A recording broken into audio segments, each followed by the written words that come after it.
Good morning, Jamaica, and welcome to another post-cabinet press briefing. Today is Wednesday, April 9, 2025, and I have a lot of individuals to acknowledge. This morning is going to be a really good post-cabinet press briefing. We have the Honorable Daryl, our Minister of Science, Energy, Telecommunications, and Transport.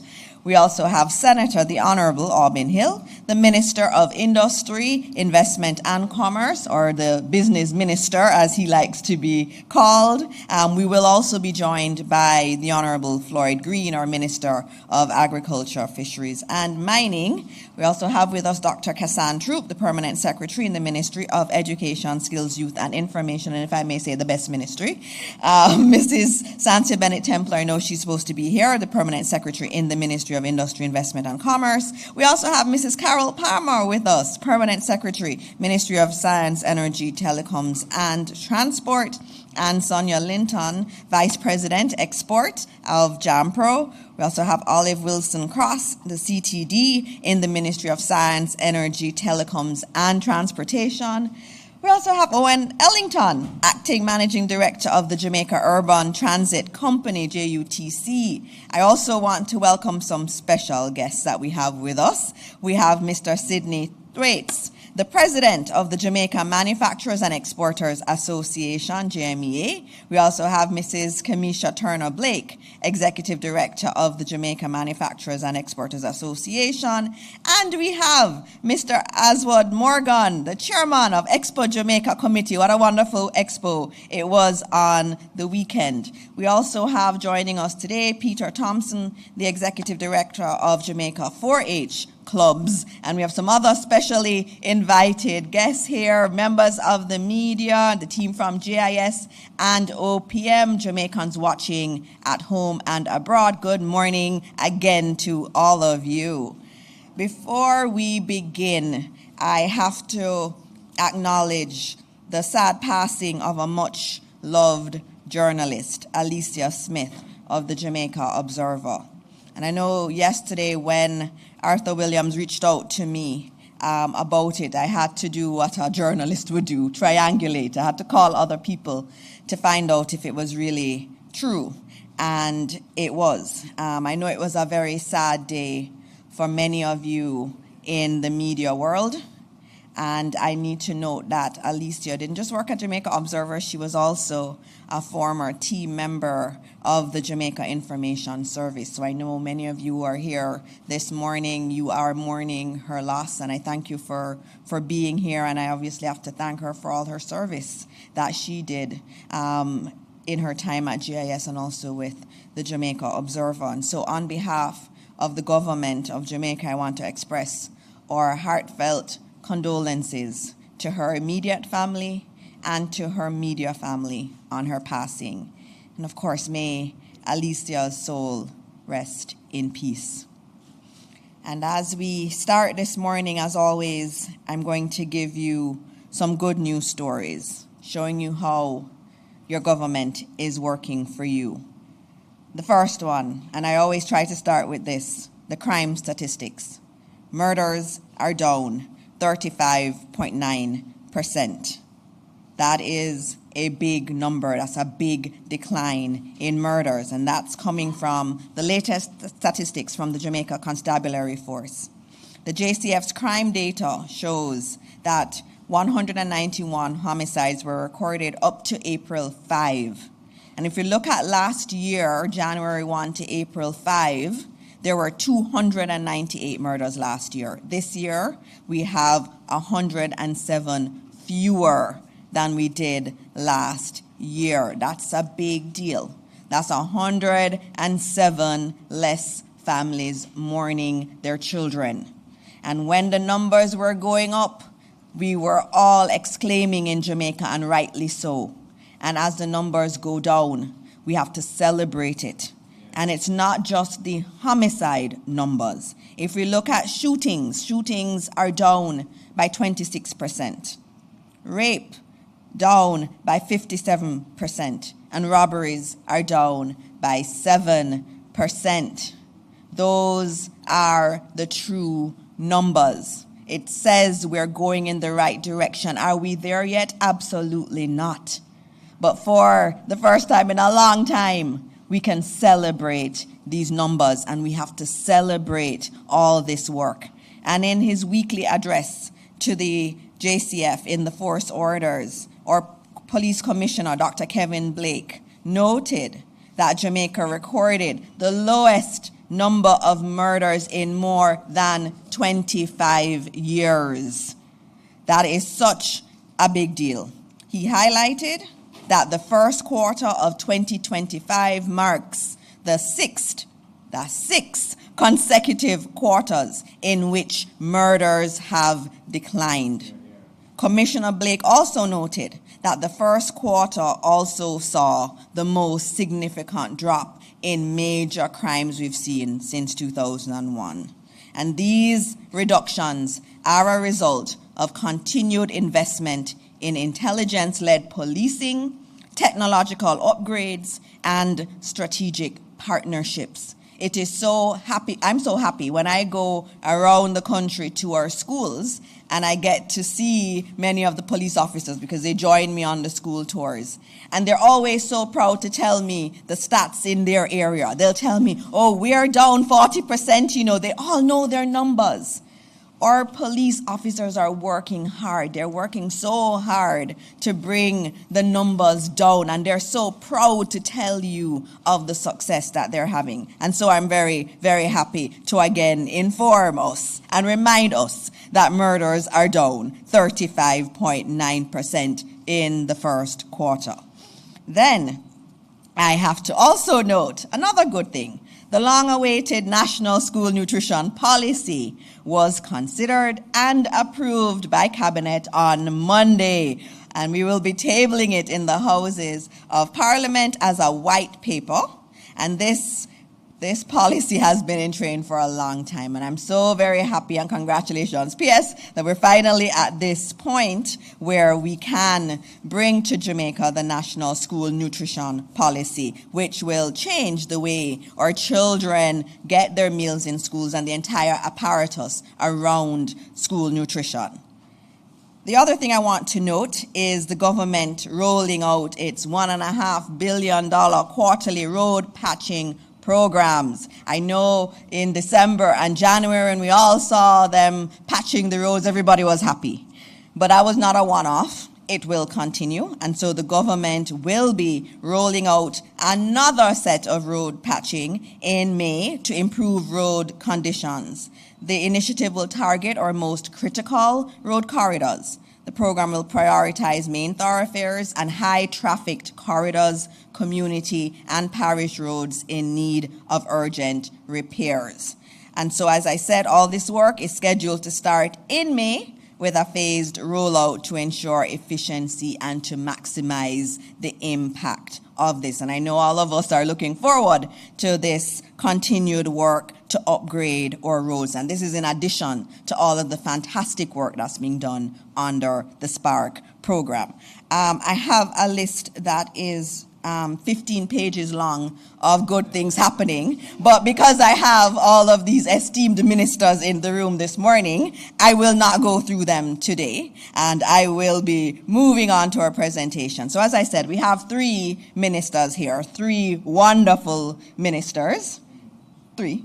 And yes, okay. And then I'm now hearing that we've changed the order of things, and that Aubyn Hill, or Senator the Honorable Aubyn Hill, or Minister of Industry, Investment and Commerce, the business minister, will be going first. And then we will have the Honorable Daryl Vaz, Minister of Science, Energy, Telecoms and Transport. And then the Honorable Floyd Green will come up, who is our Minister of Agriculture, Fisheries and Mining. So please welcome our business minister, who did such a fantastic job, and congratulations again to the JMEA on a wonderful, wonderful Expo Jamaica over the weekend. So, Minister Hill, you're first up.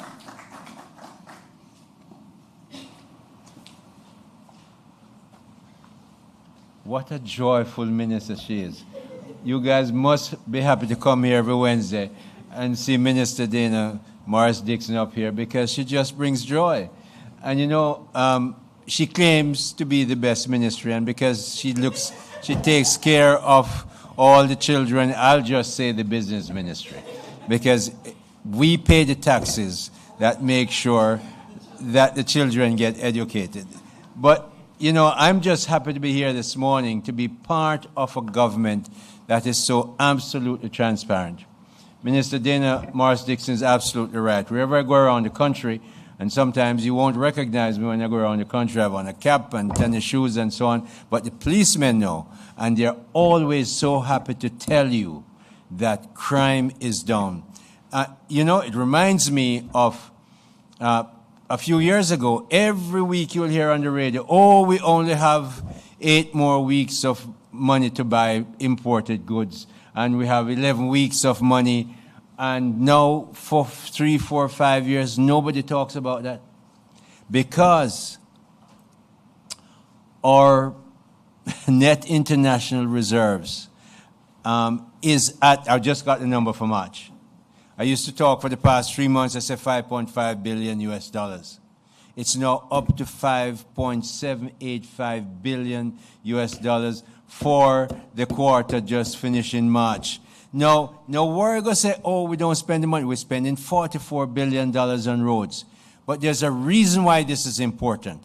That stability of the Jamaican dollar and the keeping down, the pressuring down of inflation is because we have that reserve. Without that reserve, the currency would be devaluing every single day, and devaluation and inflation are the biggest theft of wealth, especially from those who have the least amount of wealth. So it's good to have that. It's a good place to start. But what I really want to talk about this morning is Expo. Mr. Sidney Thwaites is here, the president of Jamaica Manufacturers and Exporters Association. Mrs. Kamisha Blake is here as well. And Oswald, my friend, who used to play tennis, he's now gone to fly expensive airplanes and not play tennis anymore. So he was in charge, he was a man in charge of doing the Expo. My own Shulette Cox couldn't be here. She has to be in Montego Bay doing some other business. But Miss Linton is here, the VP, who really was in charge of the JAMPRO end of the business. JAMPRO and JMEA, JAMPRO, agency, one of the 20 agencies in this ministry, and JMEA did a fantastic job. And that's what I want to tell you a little bit about before I take questions. Expo Jamaica is the largest exhibition and trade show in the English-speaking Caribbean. Held biannually every 2 years, this flagship event showcases the diversity, quality, and innovation of Jamaican goods and services across a wide array of industries: agriculture, manufacturing, tourism, technology, logistics, and the creative industries.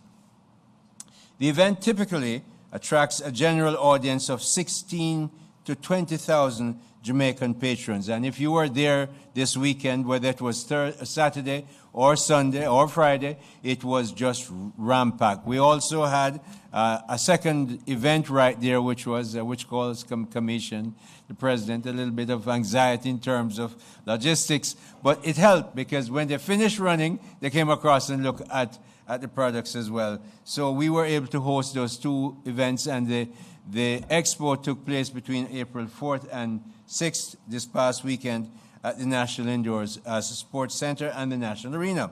Expo Jamaica provides Jamaican businesses the opportunity to present their products and services directly to high potential domestic and foreign buyers. It also serves as a tool for promoting trade and investment by connecting exporters with buyers, distributors, and investors from across the globe. We had buyers from about 25 countries. The buyers' reception we had on April 2nd at the Pegasus was really jam-packed. I was there, was happy to be there, and in collaboration with the JMEA, it went very well. Again, JAMPRO was leading the ministry's effort there. Held at the Pegasus, it engendered high-level overseas overview of Jamaica's manufacturing and logistics capacity. That became especially important at a time when we're talking about logistics. I just met, just leaving a meeting with a prospective incoming BPO company. And they're so happy. They have businesses in all parts of Asia. They've been there, they go there, and they're so happy to come here to Jamaica. They're going to deal with one of our high-level BPO operators here. And the proximity is great, and especially at this time when tariffs, the issue of tariffs is so much in the air. So you have high-level overview of Jamaica's manufacturing and logistics capacity, direct engagement between government, industry leaders, and buyers, and it provided insights on the navigating Jamaica's investment landscape, which is constantly changing and improving. And it facilitated networking environment for strategic business-to-business assignment. Those 25 countries included North America and the United States and Canada, of course, Europe, the United Kingdom, Germany, elsewhere, Latin America, Mexico, Peru, El Salvador, Asia and the Middle East, India, Oman, Africa, Ghana, and the Caribbean, of course, Antigua, Trinidad and Tobago, Cayman Islands, British Virgin Islands, Dominica, Barbados, and St. Lucia and Bahamas. These markets represent strategic trade opportunities for Jamaica, especially within CARICOM, the diaspora markets, and global supply chains seeking nearshoring solutions. This, again, is especially so in a time when tariffs dominate the news. We have a geographical proximity to the largest market in the world that we have been selling for a long time. Certainly all the time in my ministry, 2.5 years, everywhere I go. Kamisha has been in some of my business missions. She's heard me. The geographic location is so fantastic. Now it is becoming so vital because people are now looking to come to Jamaica as a place to invest, near shore, set up your Jamaican company, and off you go. And thank God, if there's any thanking to be had, we are at the lower level of the tariff range.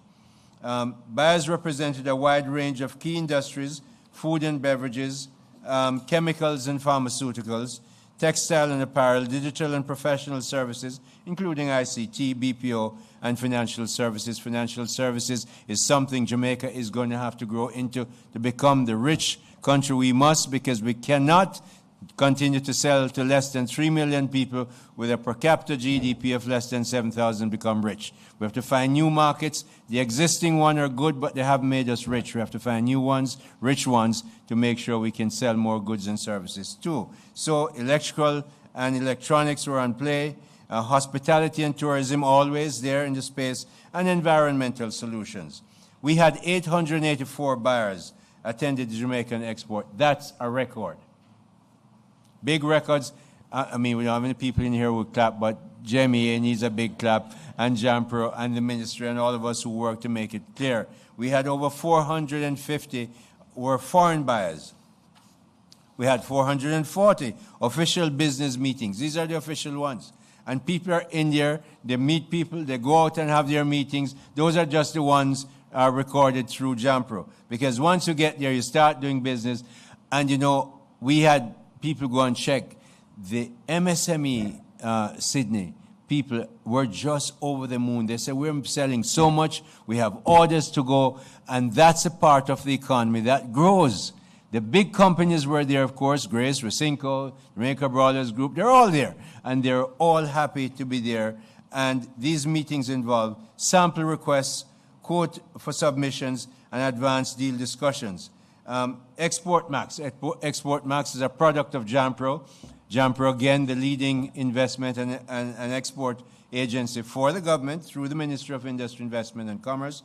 So we had in Export Max cohorts from cohort 4, agribusiness were there, non-food manufacturing, global digital services, that's BPO.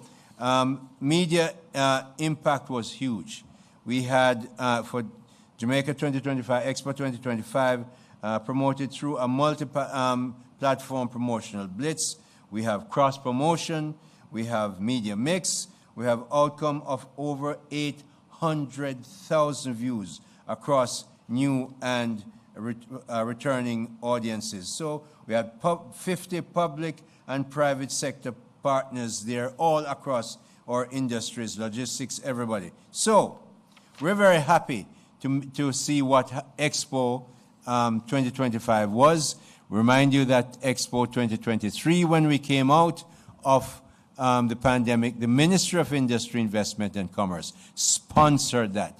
I had to explain to my Prime Minister that no, Prime Minister, we don't do this regularly. In fact, we don't do it at all. But we don't have pandemics every day. So I had to make sure we go in front of the people who want to display their products, and we supported last year. But all our 20 agencies were supporters this year. I'll take questions on that, but one item that Minister Vaz is going to explain a great deal on, we're making it easier for the transport sector to get the vehicles that they need. Collaboratively, his ministry and mine work together to make the new arrangements for the importing of vehicles. For 10 years, we moved from 8 years to 10 years for vehicles that take 8 passengers. Others, we move from 10 to 15 years, and making sure that we make it as equitable as possible. He will give you details on that, just to say that this is how this government works. We collaborate to make sure these things happen, and we've collaborated with a lot of other ministries on other things that we're doing. That's my piece. Do I take questions? No, because I have to go and make a speech, Minister, so let me out of here as soon as you can. Naomi's here. We get to hear Naomi's beautiful voice. Taking the questions, Minister Hill is here. Are there any questions for Minister Hill? I know we have some big announcements coming up from Minister Vaz, so let's go with the questions. Over to you, Naomi.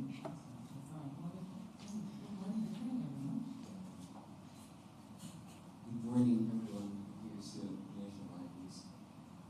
So, Minister, we know that the government has already reacted to the 10% tariffs that were announced by U.S. President Donald Trump, but he also announced, I believe yesterday, that he'd be putting on an additional tariff on imports from China. So that's pretty much raised it to 104% in certain goods that they import. Now, that isn't Jamaica. Those are two completely different countries. But given how much of a global powerhouse both countries are, do you see it potentially impacting operations in Jamaica? Not immediately. However, one must have a caveat on that. When you have two elephants of the size of the first and second largest economies in the world in what is now clearly a tariff battle, you have to be very, very much aware and nimble to make sure you find the places where we're not the target. We don't sell fentanyl to anybody. We don't have a border from which people are moving into the United States. And we have a very large negative trade balance, unlike other countries that have very large positive trade balances against the U.S. So we don't see us directly, but we're doing different studies. Ministry of Foreign Affairs leads that because we have the CBI. The CBI, we're not clear yet. We don't have the documentation that tells us yes or no the CBI is going to continue, because it's something that President Reagan, a Republican, put in, or no, CBI has gone away and across the board there's with 10%. And if that happens, we then have to say who else is in the 10% category, because the lowest one. And any of those in that 10% category, do they sell the stuff that we sell to the United States? Some may, but they may actually be located in Africa or Asia. We then have clearly a competitive advantage from location, the geographic location I spoke about just now. So we then have that, even if they were 10%, but some of them who sell the stuff that we sell to the United States, maybe in the 15, 25, or 35% category.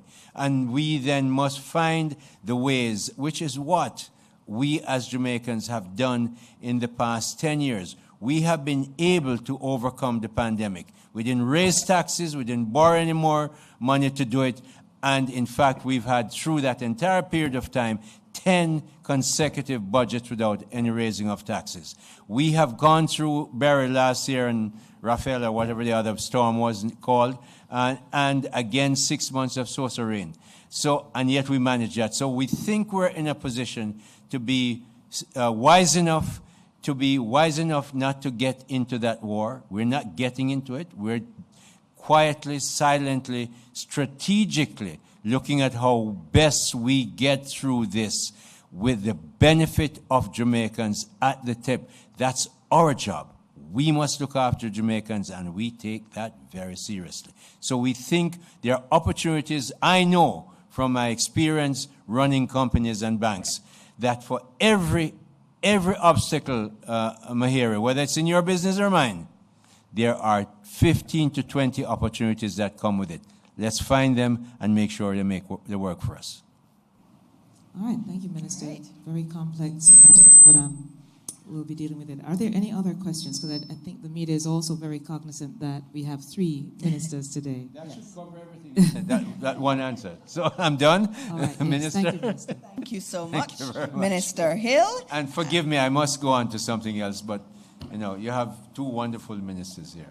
All right. Thank you very much, Minister Hill, and his update on Expo Jamaica, which was just absolutely fantastic. And for those of you who were like me, you left buying a lot of things because I like so many things there. I got Christmas cake mix. I got hair stuff made with honey. I got face things. It was really wonderful. But the key thing is that's not what Expo Jamaica is about alone. It's also the buyers. So all of these small manufacturers were getting people from overseas and in Jamaica buying their products. And that was what was so fantastic. And Minister Hill said it. For over 400 buyers from overseas coming to look at these businesses, over 800 total. It was definitely a success. And so now we move on to some very important announcements from the one and only, the Honorable Daryl Vaz, or Minister of Science, Energy, Telecommunications, and Transport. Make him welcome. And the pretty yellow bus. The pretty yellow school bus is outside of Jamaica House, so that just for emphasis this morning. Minister, over to you. Thank you very much. Good morning, ladies and gentlemen, permanent secretaries, colleague ministers, and of course, those viewing on social media. This morning, I want to give a few updates on ministerial portfolios that I am honored to hold. And I want to start first and foremost with the Jamaica Public Service renegotiation. I didn't think that I would need to after the standing finance in Parliament, but it seems that I do. So again, let me reiterate. Formal notification was sent to the Jamaica Public Service on November 4th, 2024, to advise them of the initiation of the renegotiation of their license, which expires in 2027. It is required that we indicate to them prior to July 2025. We did so in November 2024. Many months ahead of the time.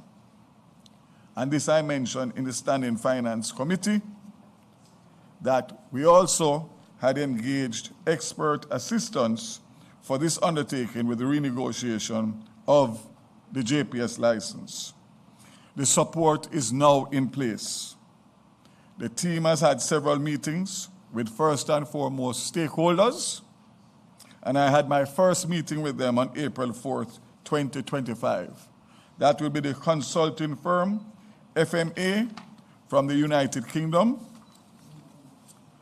who has submitted its inception report, which was discussed during my meeting.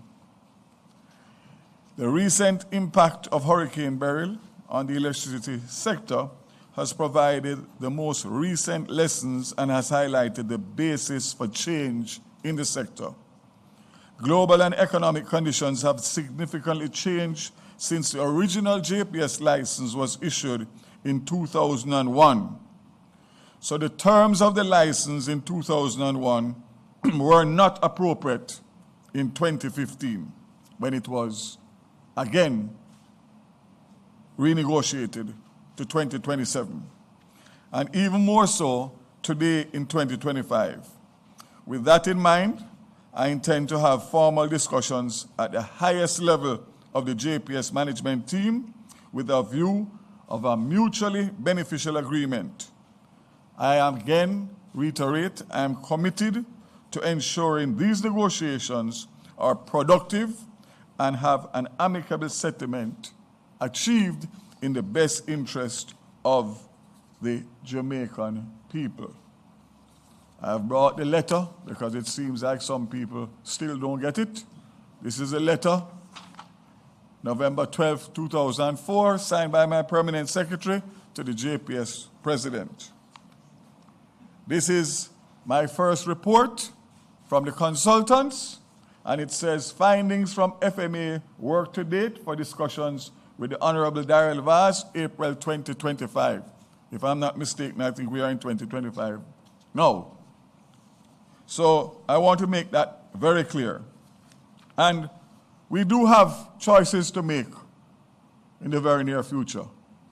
And I would posit it that the Jamaican people must decide whether they want Daryl Vaz on behalf of the Andrew Onis administration to renegotiate or Philip Paulwell from the opposition.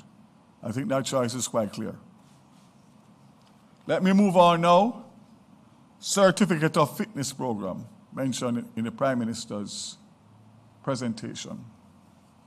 On March 27th, the Prime Minister announced changes to the Certificate of Fitness Program in his budget presentation. 2 weeks ago, shortly after his presentation, a multi-agency team led by my ministry to determine the steps and actions to be taken to implement the policy change. In addition, provisions are to be made for motorists to license their vehicles for up to 2 years at a time.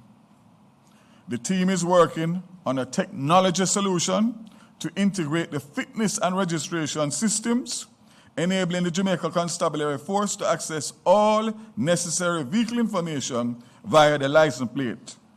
This will require amendments to the road traffic regulations to give effect to these changes. The projected implementation time for this is within the next 2 to 3 months. Between June and July is what I have mandated my permanent secretary. It is important to clarify that contrary to some media and social media reports, the policy position announced by the Prime Minister does not currently exist in our legislation. Existing provisions allow 6 months for commercial vehicles and a maximum of 2 years for all other vehicles. Let me again, for clarity, state that there will be no fee increase in this policy change. So the extension of the time for your registration and your certificate of fitness will not come at an additional cost. Currently, legislation allows for up to 2 years. For the new policy, new vehicles will be up for 5 years. So from you purchase a new vehicle, your fitness will be allowed for 5 years. In relation to 3 years old cars and less, those will be for 3 years. And anything over 3 years old will be up to 2 years. So there will be 3 classifications rather than what obtains now, which, as we know, is quite tedious. The good thing is that we are going to use technology to drive this. So the days of the stickers on your car and the paper certificate of fitness and all that goes with it are a thing of the past. We're going to use this opportunity now, since there has to be legislative changes, to just do everything at one time. That would include getting a driver's license, where you go to the depot, and depending on what methodology you wish to use, is how fast you get through. Whether you wait months or whether you wait a few minutes or a few hours, all depending on who you see and who you talk to. We're going to move away from that, where you make your appointment online. And only those people that have appointments on that particular day and that particular time will be allowed to go into the depot for that particular exam. So again, for those of us who have young children, teenagers just becoming eligible for driver's license, you all know what takes place in terms of that process. So the fact is that when we do this and you go to the examination depot, with all the changes that we make, you should really only just see, those persons that are employed there, and not those that are outside on the periphery hustling you to give you the service that the government should give you automatically. Another one that is of huge concern, not only as it relates to road use, but national security, is the management of the demonstration plates. Those are the blue plates. You'll have seen on social media a terrible accident involving a Mercedes-Benz coming from a party, killing 4 people that had on a DC plate. DC plate is used for the trade, the automobile trade, in relation to moving cars from the wharf, demonstrating the cars for sale, etc. So there's a growing concern about the widespread misuse of demonstration plates in Jamaica. In many places, these plates are not being used as intended under the Road Traffic Act and associated regulations.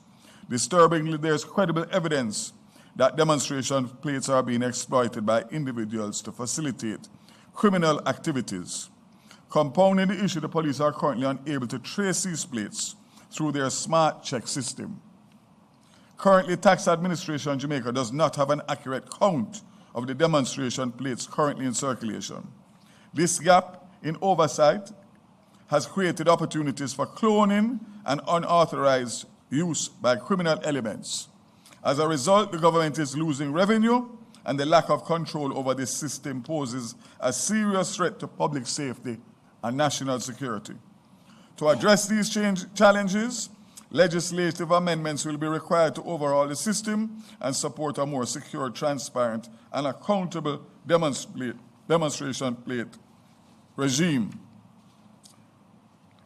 You know, I have to show you the documents, because some people don't believe that ministers work. So everything that I speak to you about, there's a document to support it in relation to the work that has been done by these hard-working technocrats within the ministries. So this one here is the software changes to facilitate the Motor Vehicle Policy Directive. This is April 4, 2025.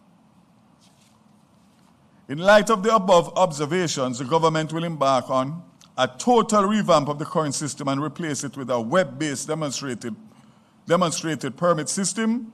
Dealers are able to access demonstration plates as required, and the authorities are better able to enforce and monitor compliance with little resources. The benefits to the government and Jamaicans: ease in administration, management, and enforcement, dealer online application, the ability to specify usage of permits, and printed permits, which will have a QR code for enforcement verification. Again, this is a work in progress, and here we have a document. Again, says Subcommittee on Demonstration Plates Interim Report. Everything is driven by information, collaboration, consensus. And this one here, on my return from traveling last week, the minister's brief on proposed management of demonstration plates. So this is not driven from the minister down. This is driven from the technocrats and the stakeholders up. So we can easily develop this demonstration plate process at a minimal cost. So far it is looking like about 10 million Jamaican dollars, and we can do this again within a few months obviously taking into consideration that there will be a procurement requirement for the design and implementation of the management system, a total recall of existing plates, which a deadline will be issued, submission of the legislative changes, and of course, finalize new fee structure. More good news. I don't come here often enough. So when I come, I just give you everything one time. I don't have the time to come every week or every other week. Revised age public passenger vehicle importation policy. On April 7th, which was on Monday, Cabinet approved the amendments of the 2014 motor vehicle import policy as it relates to public passenger vehicles to include the following. For the public passenger transport sector, imported vehicles with seating capacity not exceeding 8 persons must not be older than 10 years, up from 8 years. Imported vehicles with seating capacity between 12 and 15 persons must not be older than 15 years. And imported vehicles with seating capacity between 26 and 32 seats must not be older than 15 years. So let me give you a background as somebody who is familiar with this industry. The average age of the public transportation vehicles that we see on the road with the red plates is 15 years old. So they are aged, they are not fuel efficient, they have been on the roads for many years, and they are not giving the comfort and efficiency to the commuters. We had imposed a policy in 2019 where we had made amendments specifically for the public transportation sector. For whatever reason, the full benefit did not reach to the taxi operator because he would either have to go to the dealer and buy them at a higher markup or whatever it was. So in doing this, I took into consideration the advice from the Public Transportation Steering Committee, which I formed when I became minister in 23. What does this do for the public passenger operator, public vehicle operator? He has the option to apply for an import license in his company's name or his personal name. He has the option to import that vehicle directly by going online to the auctions, going to direct to suppliers in Japan or wherever else, and buy it at source, which means that he's not being held to the point of where he has to pay additional cost to dealers, middlemen, whoever you call it. Before, you had to use a taxi association that you are a member of. Now, you have the option, if you so desire, to go directly and handle your transaction on your own. Huge difference. If it is that they cannot do that for one reason or the other, they don't have a tax compliance certificate, or they don't have the money up front to buy the car and they need to finance it, they still have the ability to get the license and to use the license to negotiate with a dealer, with a bank, whoever it is, for a specific vehicle. So that is the main difference that will make the difference to make sure that every transport operator, regardless of whether he's a member of association, he has a license on his own, as long as he's compliant and registered with the transport authority, and he pays his taxes, that he can qualify to get a tax compliance certificate. He's good to go. The other option, as I said before, is that dealers will be able to stock cars specifically, and remember that this is a special age for a special category. So you don't go on to the lots and get cars that are specially approved for a specific year. If my memory serves me correct, I think PS Temple is here, the current regular policy outside of public transport is up to 7 years old. I think it's up to 7 years old. So you have a 3-year window specifically for the public transportation. So those persons who can't, for whatever reason, will be in a position to go and get vehicles to be able to get financing off of lots, which will save significant amount of time. So I think that the increase in the age, which will be for 2 years, it's not open-ended because this has other repercussions. This policy will be for 2 years, allowing every transport operator to benefit from an additional increase in age limit specific for the public transportation. The Transport Authority will be responsible to communicate and coordinate with the Trade Board for the issuance of these licenses. So the Transport Authority will be the main first point of access, and then they will communicate. But again, I'm heartened because I know the complaints, and I know that the 2019 policy did not go far enough to make sure that these persons would have been able to benefit directly and not have to pay the middleman or the dealer markups. Quick one on, still on Transport Authority. Transport Authority has partnered with the St. Ann Municipal Corporation to construct a long-awaiting taxi car park in Discovery Bay for taxi operators plying the routes Discovery Bay to Falmouth, Discovery Bay to Brownstown, Discovery Bay to Runaway Bay, Discovery Bay to Farmtown, Discovery Bay to St. Anne's Bay, and the surrounding areas. The facility, as it stands now, will serve as a main terminal point for over 250 taxis operating in that area. The land that is going to be utilized was gifted to the St. Ann Municipal Corporation as a gift from Noranda Bauxite, and based on engineering and construction estimates, a little under $10 million.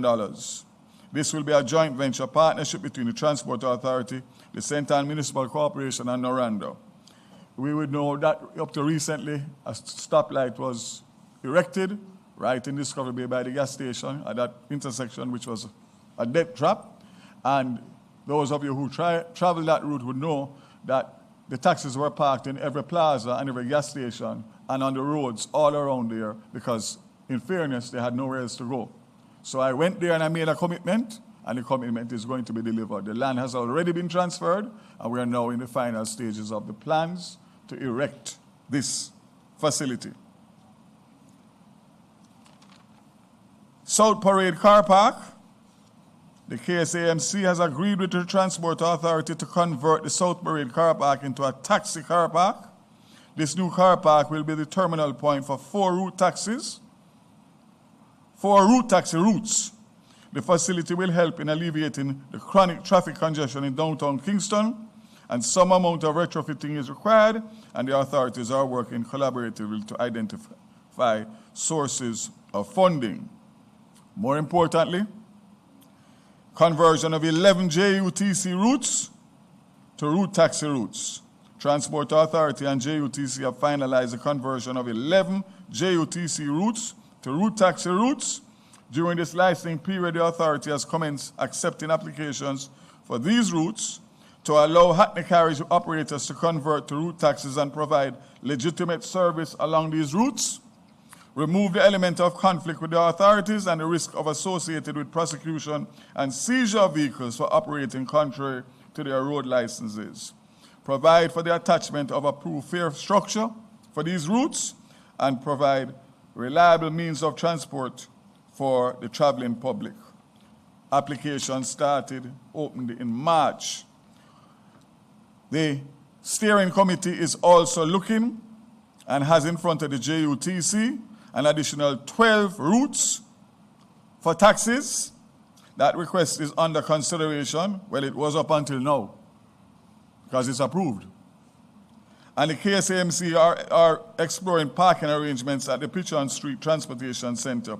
These 12 additional routes that are under consideration for Hackney operators who have been providing public transportation service on these routes for some time now. This will ensure that the taxi operators have the right to an appropriate fee structure. So again, and I'm going to get to that now, there's this feeling that the JUTC is competing against the public transportation operators. Absolutely not. What we are doing is streamlining and making sure that what JUTC can manage, because they don't have the fleet, rather than holding it as exclusive, they release it so that new routes, so that will be 23 new routes in the KMTR. 23 new routes. Just think about what that will do to expand the ability for commuters to travel and also operators to earn. Let's go to the big one now.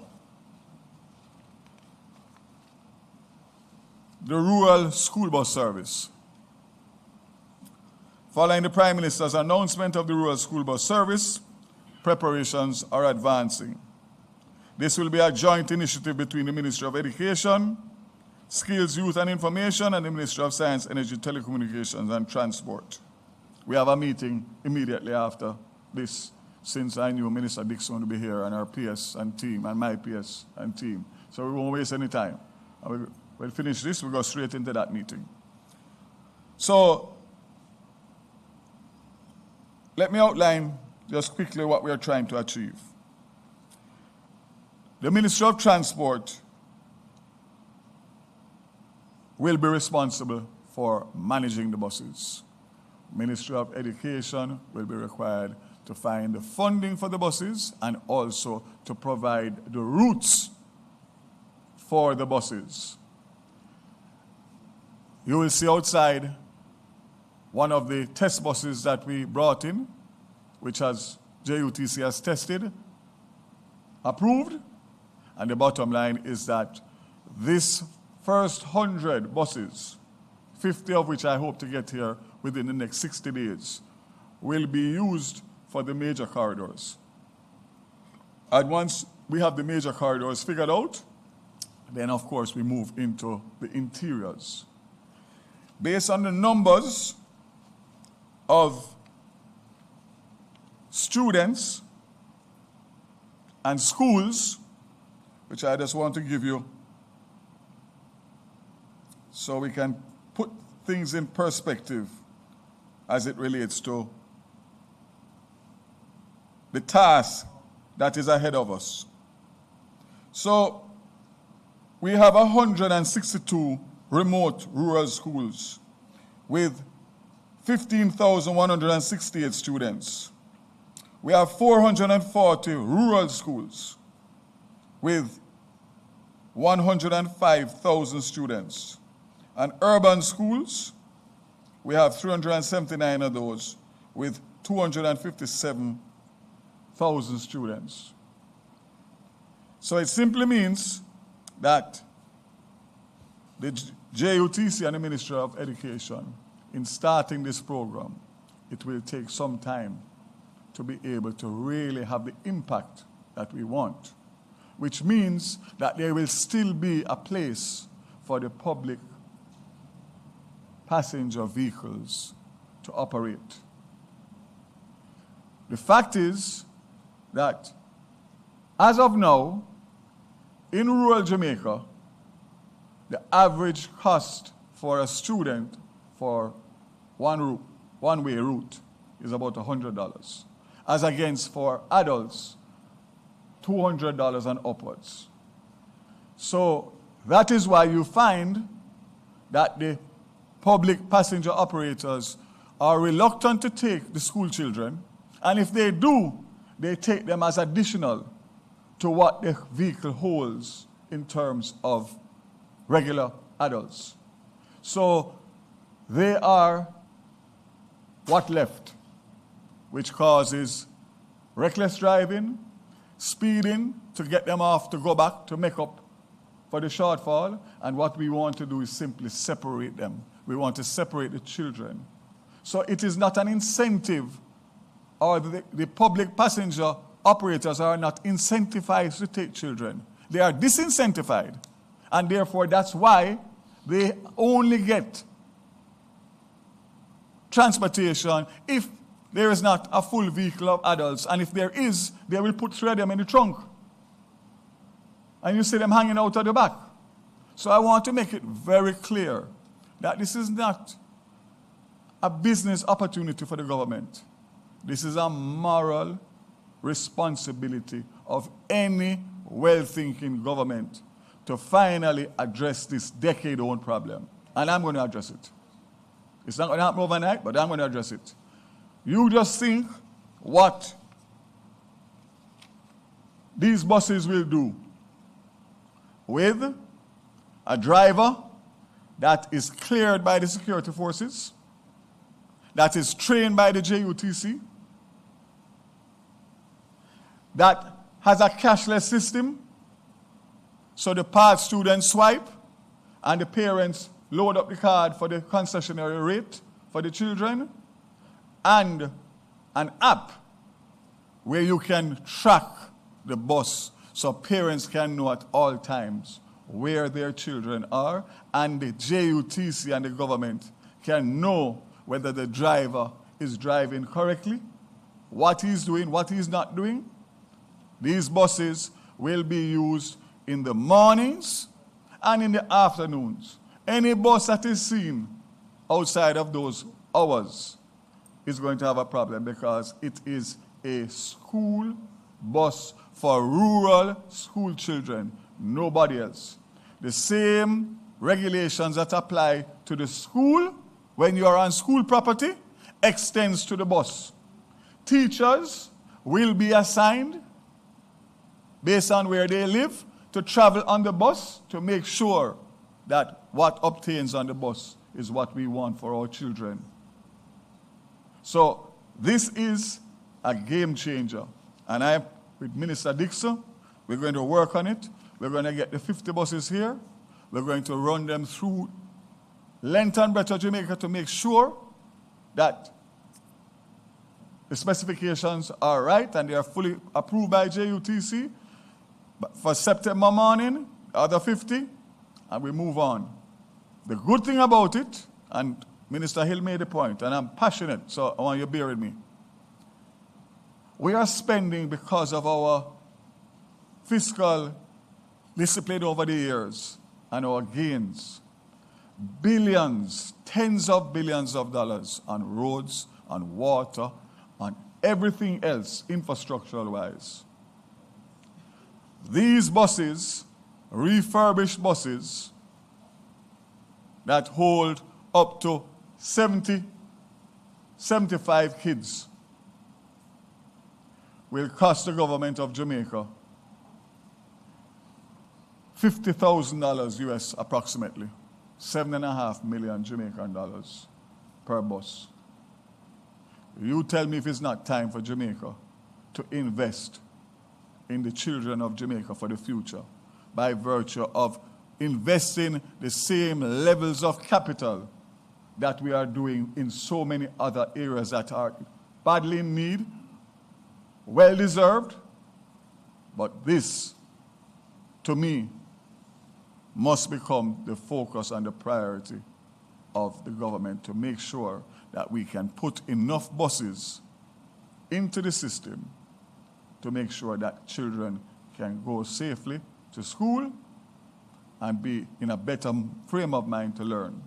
The last thing I'll say on this is that existing arrangements that schools have for transportation PS troop, I know there are many schools that have their own private arrangements, those will be uninterrupted. As a matter of fact, I encourage them to buy some of these buses and help, because this is not only a government initiative, this has great private sector investment potential, save and except for the fact that the same concessions that apply for the thousands of students in Kingston and St. Andrew, Portmore and Spanish Town will be passed on through the JUTC to the rural school bus system. There will be equity and fairness.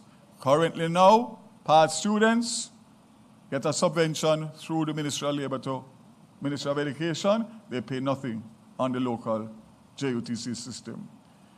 Others pay between 20 and 50 Jamaican dollars, depending on the route.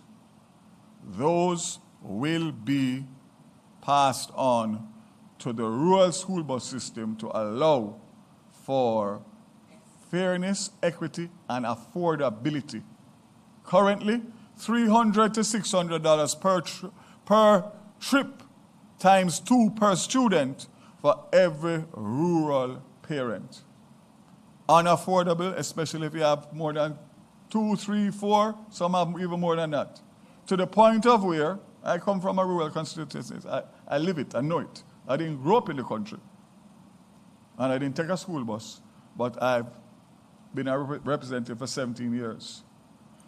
In some cases, parents have to evaluate the children, assess them as to which one they think has the best potential to succeed, and choose that one to invest in them, to buy them the school books, to pay the school fee, to pay the lunch money, pay the bus fare, and the other 3 stay at home and may go to school occasionally.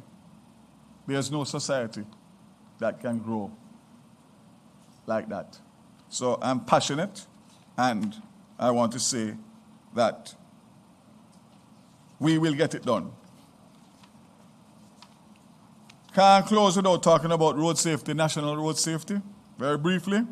As you know, Cabinet has approved a 5% allocation from traffic fines to be dedicated to MSET. This funding will help us engage an international communication expert with a proven track record in effective road safety campaigns. The procurement process begins this month with an expected timeline of 2 to 3 months. Additionally, the ministry will procure helmets that meet the specifications of the Road Traffic Act, and this will be distributed to licensed motorcycles operators. At the same time, the ministry is pressing forward with the pedestrian safety program using a multi-ministry, multi-agency approach. To date, adult pedestrian fatalities remain a major concern among the categories of road users. Following discussions with the JCF and MSET, the aim is to partner with the Constabulary Communication Network to enhance our ongoing public education campaign, which we launched in February 2025. While March 30th marked the deadliest day since the start of the year, there have been 7 days where at least 5 people have died in traffic accidents. The recent spike in road crashes highlights the urgent need for targeted interventions, strengthening enforcement, improving public education, and fast-tracking legislative and technological reforms, which are critical to reversing this trend and saving lives. The period, April 1st, 24 to March 31st, 25, there was a noticeable decline in fatalities. Not good enough. Still, too many people losing their lives on the roads on a daily basis. And the ministry and the government is committed to address this with the funds that we are now getting. I think when I spoke to PS yesterday, we should get between $100 and $150 billion from the traffic fines that were previously earmarked only for the Ministry of National Security, Ministry of Finance, and the Ministry of Justice.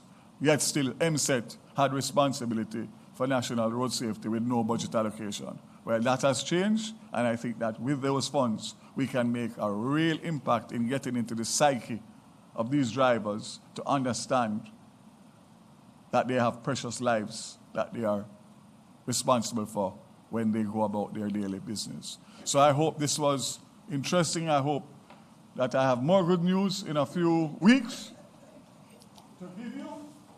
But I'm sure that I have at least 1 week in the news cycle. I am pretty Thank you very sure much. of that. God bless you.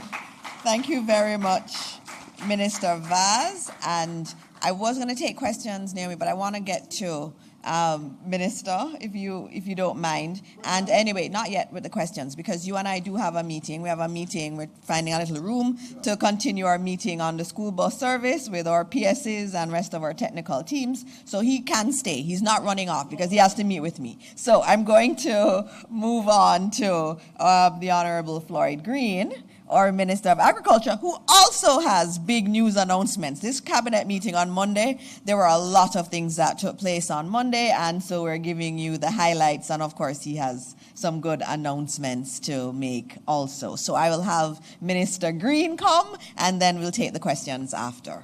Thank you, Minister Green. These hands tell a story of early mornings, tireless work, and unyielding dedication. Strong, weathered, and resilient, these are the hands of a farmer. Today, we honor their hard work and sacrifice, and we take a moment to say thank you. Jamaica is known for more than sand, sun, and sea. We're known for foods of the highest quality. This quality comes from the fresh ingredients provided by our food heroes. And for this, we're truly thankful. Your efforts go far beyond the shores of Jamaica, reaching people far and wide. Because of you, the entire world gets a taste of Jamaica. For this, we thank you. I run a chain of supermarkets, and we love to provide top quality produce to our customers. And through our local farmers, we can guarantee that. And for that, I'd like to say thank you. You see me, I love my Jamaican food. And when you go to market, you always get fresh food. And you see for that, big up the local farmer there. We have to big them up indeed. Our food heroes continue to defy the odds to ensure that you and I have food. The resilience and dedication of our farmers continue to amaze and inspire me. To be honest, there will be no Jamaica without the Jamaican farmers. From as early as 3 a.m. 7 days a week. Through rains and drought, A farmer shows up. So remember, every time you take a bite, thank a farmer. There was a lot of talk about which is the most important ministry. But remember that every time you take a bite, whether in education, transport, or wherever, please thank a farmer. Good morning, everybody. My colleague, Ministers Vaz and Morris Dixon and Minister Hill, who has left us, our permanent secretaries. Firstly, we want to start by appreciating that we are in Farmers Month. And as such, Farmers Month 2025 is being celebrated under the theme, Thank a Farmer. This campaign is designed to honor and appreciate Jamaican farmers while also encouraging broader conversations around food security and the importance of agriculture to national development. This year's observance centralizes all activities and messaging across the Ministry of Agriculture, Fisheries and Mining and its various agencies, including the Jamaica Agricultural Society. We would have had the official launch of Farmers Month on Thursday, April 3 at Crichton Estate in Irish Town in St. Andrew. The choice of the location really reflected the ministry's commitment to our coffee farmers in East and West Rural St. Andrew, parts of Portland, parts of St. Thomas. And as such, we would have rolled out our continuing support for coffee farmers through this launch of our Thank a Farmer campaign. In fact, we're looking to distribute an additional 20,000 coffee seedlings. We're going to be partnering with some of our exporters to help our farmers. Currently, we have 8 farm roads in our coffee areas.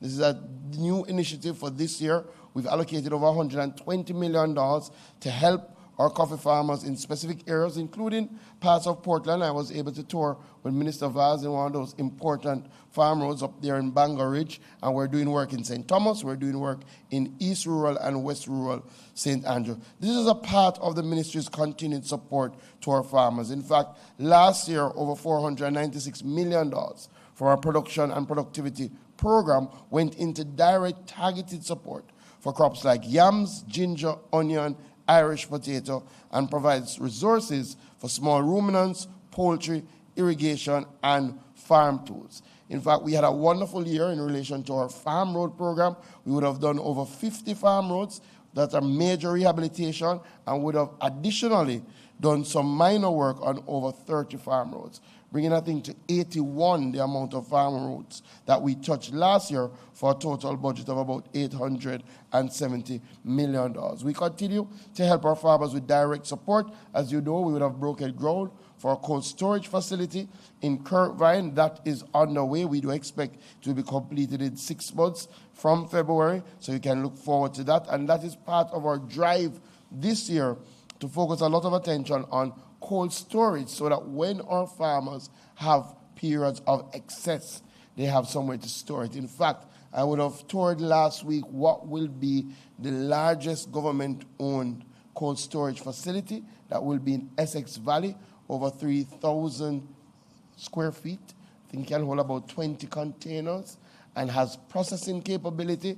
It's going to be something to behold, and we do expect it will be completed by June, and our Prime Minister will be able to open that facility.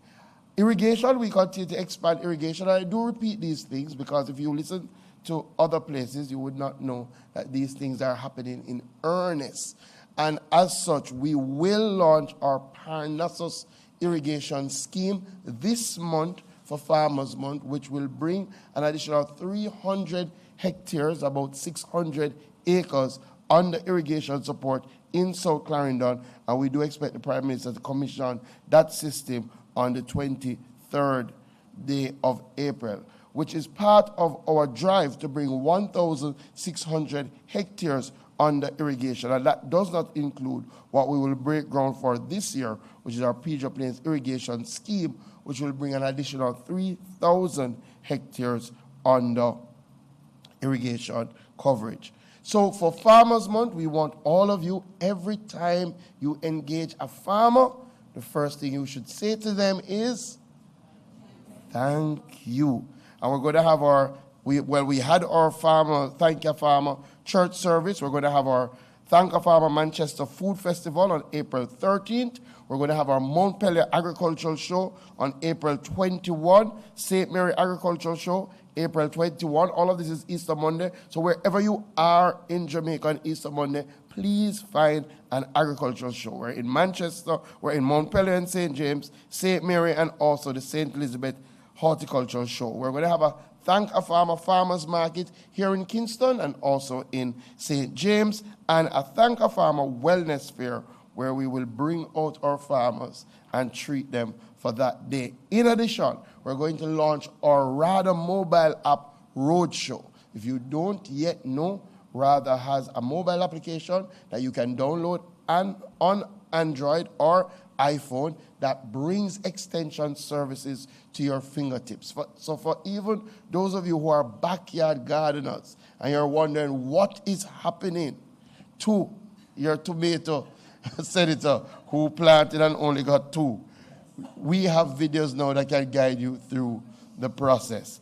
I would love to tell you a little bit about our 4-H Expo, but that's next week, Wednesday. We're invited everybody to join. And yesterday, we had our first ever 4-H agribusiness pitch competition, where one of our REAP builders got $1 million. I said, we're one, but to be honest, we did regional competitions. We had 11 finalists, and at the end of the competition, we ended up with a tie.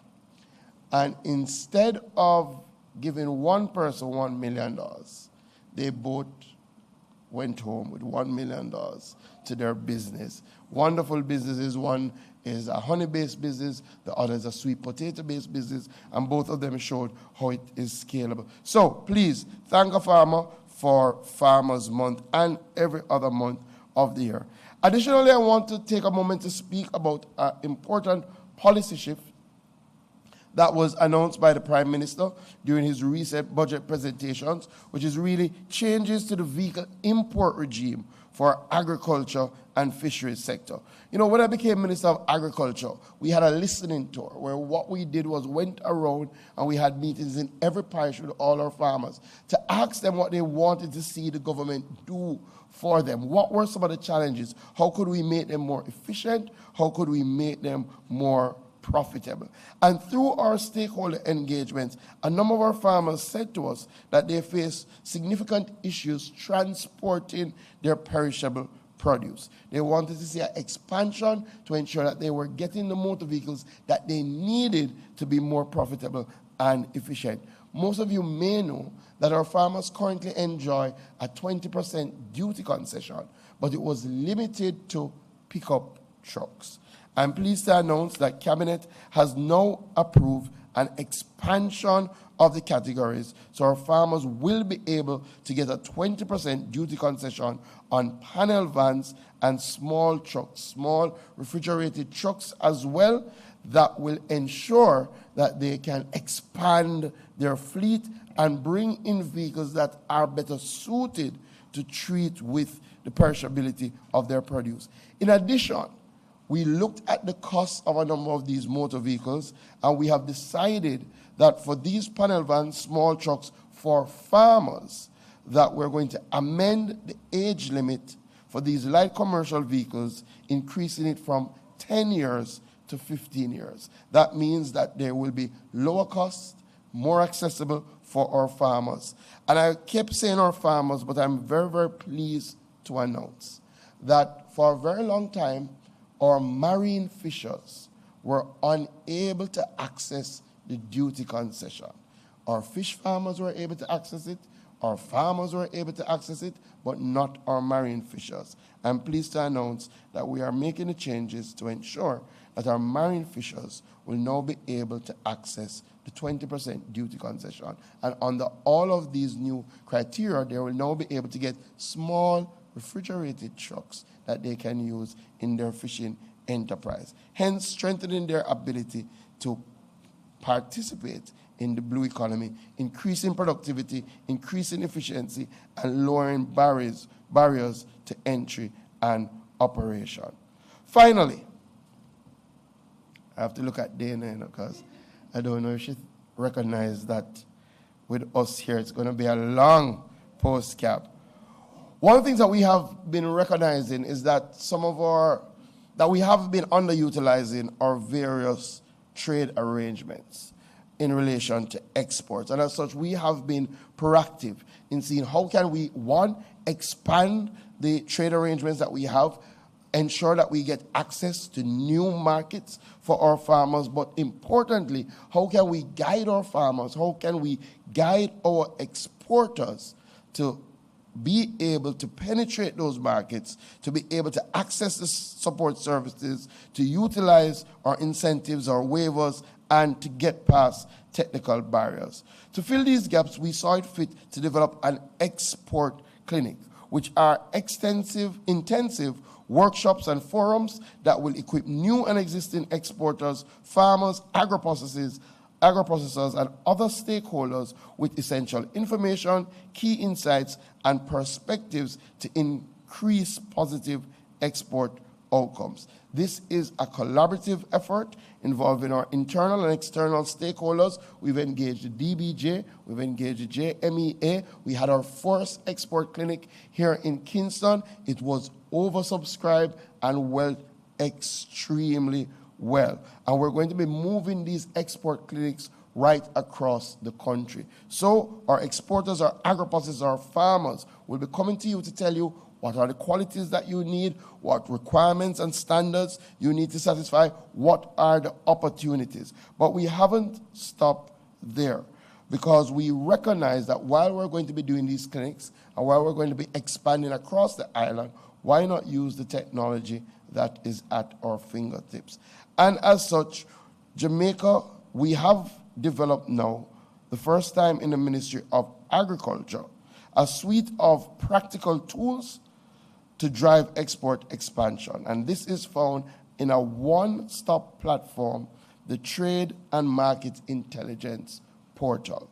So what we have done is to bring together a platform which brings all the information around exporting from an agricultural standpoint in one space. It provides you with investment guidelines, profiles with calculated returns on investments, detailed information on products in demand in target markets, as well as market entry requirements, centralize access to all the ministry's market research studies, incentives, waivers, application forms, licenses for exports. So you won't have to go to multiple spaces to get all the information that you need if you're looking to export.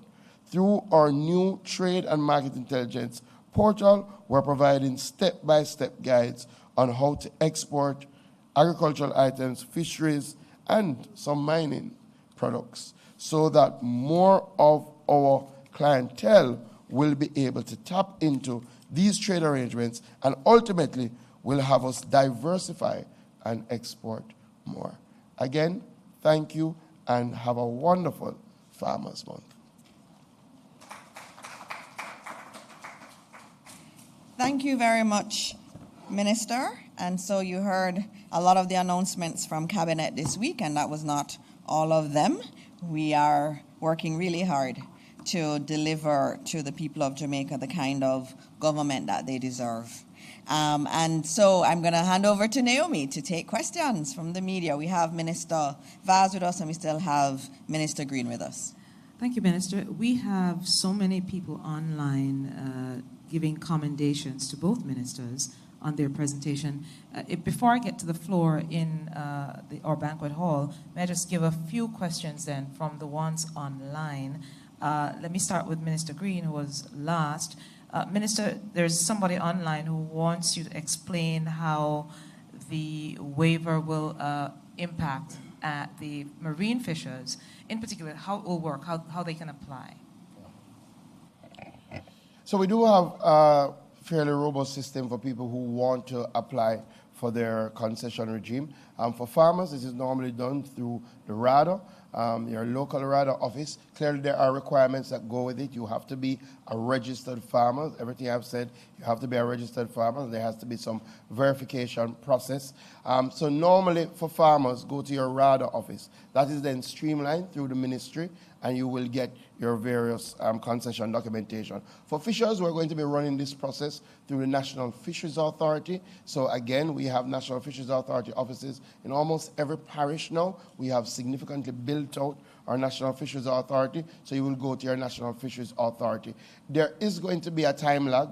Now that we've announced it, we've started to work behind, as you would have just heard, Cabinet approve the expansion. So I would say, in terms of to make that first application for our fishers, give us 2 months, and then you should be in a great position to move forward. All right, thank you. Now to Minister Vaz, and there was somebody who said that you have an association with Portland, so they want to congratulate Titchfield on winning Schools Challenge quiz. May I then give Minister his questions from online? Minister, someone is saying that the recall of the DC plates while the it's a suggestion, sorry. They're saying, well, why not recall DC plates while the audit is being done and change the system entirely? I suppose there's a question in the comment. Sure, that's the intention, obviously, that the plates that are out there now, as I said in my comments, a lot of them are unaccounted for, and therefore that allows them to be used for all sorts of nefarious areas. So we will recall, but we have to make sure that we have something to replace the recall with, so that there's not a lull in the transition. But it will be done, and it will be done in the shortest possible time. All right. Let me just, being fair to you, big up, Minister. That's a whole heap of news for a long time. All right. Then another question. Will the matter of purchasing vehicles directly result in lower costs given the tariffs and customs duties? So the customs duties remain the same.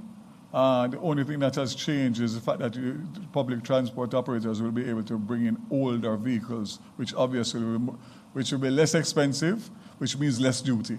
So yes, they will benefit significantly from both the cost of the vehicle and, of course, the applicable duties on the wharf. But the duty structure outside of agriculture that Minister Green spoke about will remain thing. And let me take the opportunity to congratulate Titchfield, humongous for a little parish, with a big school in Kingston. So it just shows you that all things are possible. All right, the final one I have, and let me apologize to the colleagues in media in the banquet hall for taking all these questions at once from online, but it also has to do with schooling then, Minister. Scheduling of the bus service for the school bus system that will come out, and also an update on scheduling, proper time scheduling for JUTC buses within the corporate area. 100%. We did have some issues in terms of the rolling out the app for JUTC based on some technology issues as it relates to the country of origin. Those buses, as you know, came from China, so we have to be putting in our own system, which is taking us some time. But yes, it is the intention to have a full accessible app for both JUTC, for the regular KMTR, and also for the school bus, so that people can track the buses, and also, more importantly, we in JUTC can also make sure that we can monitor our fleet of buses. So that is and I'm sure as we unfold and the school bus, the Ministry of Education will have responsibility for all of that in terms of the routing, the scheduling, the process, etc., etc. So you will hear more. As I said, we have a meeting this morning. I expect that this morning will carry us a far way in terms of outlining exactly what the next steps are. All right, so for those who may have a follow-up question in terms of timeline, soon, until we get the actual in terms timeline. of? You mean for the scheduling of JUTC buses? Put it this way. The JUTC is in the final stages. I'm hoping that we can probably do that in time for before summer. And once that is done, then the school bus will obviously benefit from that. So we are far advanced. The last report I got from JUTC, as a matter of fact, I think they're testing the app now. But it's very important because that's a big part of the benefits to these new buses and new technology. All right. Thank you, Minister. My apologies for for having you wait, and thank you for your patience. Good morning. 2 questions, one to Minister Morris Dixon. I'll start with Minister Vaz, though. So, taking off the ministry hat and putting on the MP hat for a bit, Nationwide did carry a story yesterday in which we interviewed some citizens of Portland, and they expressed concern that there's been a 200% increase in murders. It doesn't sound like much on paper because it's just 6 since... 7. 7. As at April 6, I believe, 2025. And to some parishes, that's probably not a lot. But to Portland, given that you had 13 in all of 2024, in that context, it's quite a large number. Some citizens have told us that they don't feel as safe as they used to in a parish like Portland. Seeing that you are the MP for a constituency in the parish, are you also concerned about the rise of murders? Yeah, very concerned. It's something that I've been in constant dialogue with the Commissioner and the Minister of National Security. I know that there is a visit planned for Friday with both the Minister and the Commissioner and his team. And I have to be very careful because what you don't want to do is to cause any suspected interference in police work with wearing your political hat. But I will say that I am very concerned. It's something that we are not accustomed to.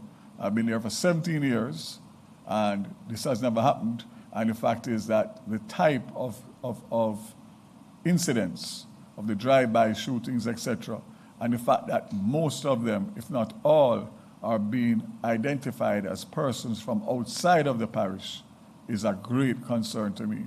And it means that we have issues, both in terms of access from the sea, the whole Haiti situation, which we know is an ongoing situation, and of course, the migration of criminals because of the pressure that they are under in other parishes. Portland is not and will not be a safe haven for criminals, whether importees or deportees.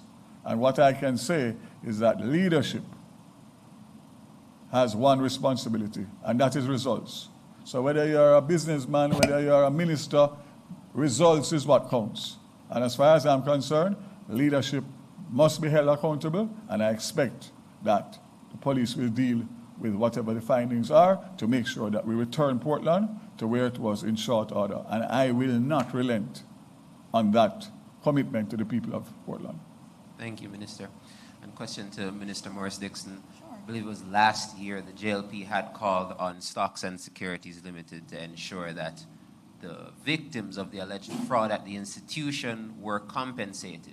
Last night, we had the trustee from SSL on Nationwide at 5, and they told us that a fund had been established, a victims compensation fund, for people that may have been victims of the alleged fraud. They're supposed to submit their proof of claim. And that the fund was $500,000 US. That was the amount of money that's in the fund. Is this something that the government is satisfied with in terms of the route they have taken to compensate the victims? Well, of course, the SSL matter was one that the entire Jamaica was very concerned about. And the government has given as much support as we can in terms of getting to the bottom of it. And we know that there will be prosecutions that will be pursued in relation to what had taken place. In terms of the compensation fund, of course, for the government, we want all the victims to be compensated.